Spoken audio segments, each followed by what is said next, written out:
राधे राधे। जय श्री कृष्णा।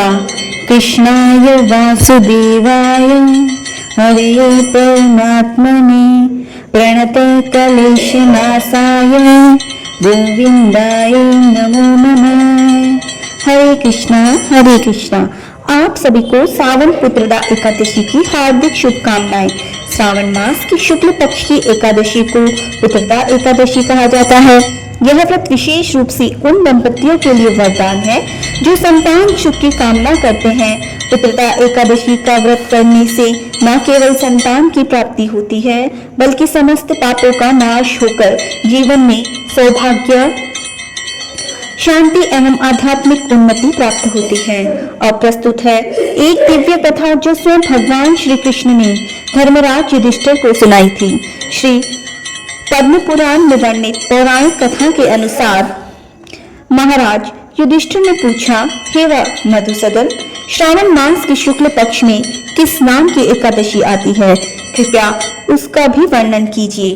तब भगवान श्री कृष्ण बोले, राजन, प्राचीन काल की बात है।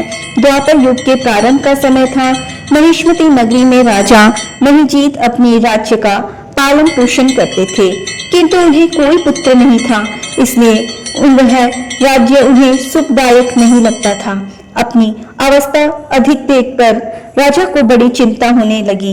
उन्होंने प्रियजनों के बीच बैठकर एक दिन इस प्रकार कहा, प्रियजनों, इस जन्म में मुझसे कोई पाप हुआ है।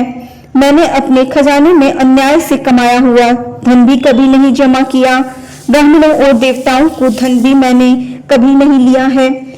पुत्रव्रत प्रजा का पालन किया है। धर्म से पृथ्वी पर अधिकार जमाया है। दुष्टों को चाहे वे बंधु हो या पुत्रों के समान ही क्यों न हो, मैंने उन्हें हमेशा दंड दिया है। शिष्ट पुरुषों का सदैव सम्मान किया है और किसी को द्वेष का पात्र कभी नहीं समझा। फिर क्या कारण है जो मेरे घर में आज तक पुत्र उत्पन्न ही नहीं हुआ? आप लोग कृपया इस पर विचार करें। राजा के यह वचन सुनकर प्रजा और पुरोहितों के साथ कुछ ब्राह्मणों ने उनके हित का विचार करने गहन वन में चले गए। राजा का कल्याण चाहने वाले वे सभी लोग इधर उधर घूमकर ऋषि सेवित आश्रमों की तलाश करने लगे। इन्हें इतने में ही एक आश्रम पर मुनि श्रेष्ठ लोमस जी के दर्शन हुए। लोमस जी ने धर्म के तत्वज्ञ, संपूर्ण शास्त्रों के विशिष्ट विद्वान, दीर्घायु और महात्मा थे। उनका शरीर लोम से भरा हुआ है। वे ब्रह्मा जी के समान तेजस्वी। एक एक कल्प बीतने पर उनके शरीर का एक लोम अर्थात रोम विक्षीर्ण होता है, टूटकर गिरता है, इसलिए उनका नाम लोमश हुआ। वे महामुनि तीनों कालों की बात जानते हैं। उन्हें देखकर सभी लोगों को बड़ा हर्ष हुआ। लोगों को अपने निकट आया देखकर लोमश ऋषि ने पूछा, तुम सब लोग यहाँ किस लिए आए हो? आपने आने का कारण बताओ। तुम लोगों के लिए जो भी हितकर कार्य होगा उसे मैं अवश्य ही करूंगा। प्रजाजनों ने कहा, हे ब्राह्मण, इस समय महिजीत नामक एक राजा है। उन्हें कोई पुत्र नहीं है। हम लोग उनकी ही प्रजा हैं, जिनका उन्होंने पुत्र की तरह पालन किया है, लेकिन उन्हें पुत्रहीन देखकर उनके दुख से दुखी होकर हम तपस्या करने का दृढ़ निश्चय करके यहाँ आए हैं। हे द्विजोतम, राजा के भाग्य से हमें इस समय आपका दर्शन प्राप्त हुआ है और महापुरुषों के दर्शन से ही मनुष्य के सब कार्य सिद्ध हो जाते हैं। मुनि, अब हमें उस उपाय का उपदेश कीजिए जिससे हमारे राजा को पुत्र की प्राप्ति हो।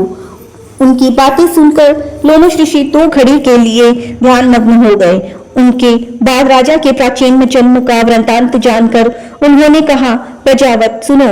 राजा महिजीत पूर्व जन्म में मनुष्य को चूसने वाला धनहीन वैश्य था और वह वैश्य गांव गांव घूमकर व्यापार किया करता था। एक दिन ज्येष्ठ के शुक्ल पक्ष में दशमी तिथि को जब दोपहर का सूर्य तप रहा था, वह किसी गांव की सीमा में एक जलाशय पर पहुंचा। पानी से भरा हुआ जलाशय देखकर वैश्य ने वहां पानी पीने का विचार किया। इतने में ही वहां अपने बछड़े के साथ एक गौ भी आ जा रही थी। तब वह प्यास से व्याकुल और गर्मी से पीड़ित थी, इसलिए तालाब में जाकर जल पीने लगी। लेकिन वैश्य ने पानी पीती हुई उस प्यासी गाय को हाँक कर दूर हटा दिया और स्वयं पानी पीने लगा। उसी पाप कर्म के कारण राजा इस समय पुत्रहीन है। किसी जन्म के पुण्य से उन्हें निष्कंटक राज्य की प्राप्ति हुई है। प्रजाजनों ने कहा, मुनि, किंतु पुराणों में तो उल्लेख है कि प्रायश्चित रूप पुण्य से ही पाप नष्ट होते हैं। इसलिए कृपया ऐसे पुण्य कर्म का उपदेश कीजिए जिससे उस पाप का नाश हो सके। तब लोमश ऋषि बोले, प्रजाजनों, श्रावण मास के शुक्ल पक्ष में जो एकादशी होती है वह पुत्रदा के नाम से जानी जाती है।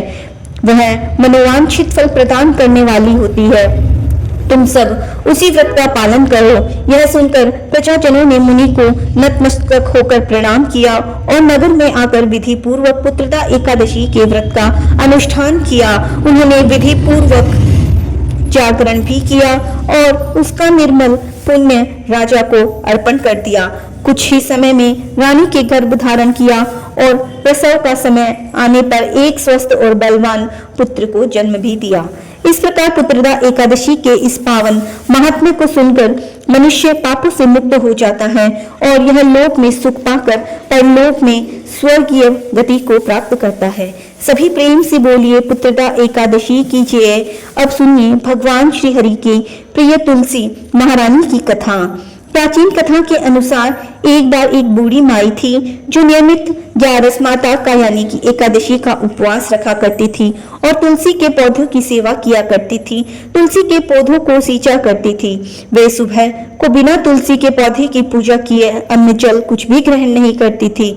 जब भी वह बूढ़ी माई तुलसी के पौधों को सींचती तो तुलसी माता से कहती है, तुलसी माता सबकी दाता, मैं तेरा विरवा सींचती हूँ, मुझे बहू दे, पीले रंग की धोती दे, मीठा ग्रास दे, बैकुंठ में वास दे, अच्छी मौत दे, चंदन का काट दे, अच्छा राज दे, खाने का दाल भात दे और ग्यारस के दिन कृष्ण का कांधा दे। बूढ़ी माई की यह बात सुनकर तुलसी माता सूखने लगी। तुलसी माता को इस प्रकार सूखता देखकर एक दिन भगवान कृष्ण ने पूछा, हे तुलसी, तुम दिन प्रतिदिन क्यों सूखती जा रही हो? तब तुलसी माता ने कहा कि सब मेरे मन की मत पूछो।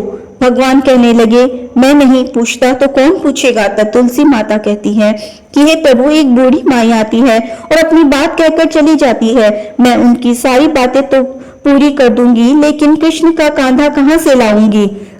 तब भगवान श्री कृष्ण बोले कि वो बूढ़ी माई मरेगी तो मैं अपने आप ही कांधा देने जाऊंगा। तुम बूढ़ी माई की यह बात कह देना। और इसके कुछ समय बाद ही बूढ़ी माई मर गई। बूढ़ी माई के मरने पर सारा गांव इकट्ठा हो गया और उनका अंतिम समय आने पर जब उन्हें उठाने लगे तब तो वह बहुत भारी हो गई, जिससे वो किसी से उठाए ना उठ सकी।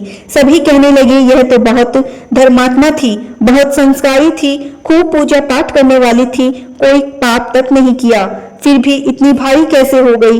तभी बूढ़े ब्राह्मण के वेश में वहां भगवान श्री कृष्ण आए और कहने लगे कि भीड़ कैसी है? तब गांव के लोग बोले है कि यह बूढ़ी माई मर गई है और आज एकादशी का दिन है। वो इतनी पापिन थी कि उसकी अर्थी उठाई नहीं उठ रही, यह तो बहुत भारी हो गई है। भगवान बोले कि मुझे इसके कान में कुछ कह लेने दो, फिर यह उठ जाएगी। तब भगवान श्री कृष्ण बूढ़ी माई के पास गए और चुपके से उसके कान में कहा, हे बूढ़ी माई, तू अपने मन की कर ले, पीतांबर की धोती ले, मीठा मीठा ग्रास ले, बैकुंठ में वास ले, चटक की चाल के चंदन का काट ले, झालर की झनकार ले, दाल भात को जिम और श्री कृष्ण का कांधा ले।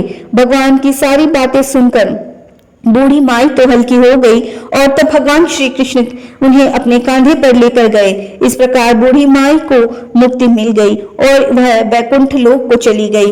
हे तुलसी माते, जैसे आपने उन बूढ़ी माई को मुक्ति दी, ऐसी ही सभी को मुक्ति देना। जैसे भगवान श्री कृष्ण ने उन्हें कांधा दिया, वैसे ही हम सबको भी देना। प्रेम से बोलिए श्री कृष्ण भगवान की जय, तुलसी माता की जय।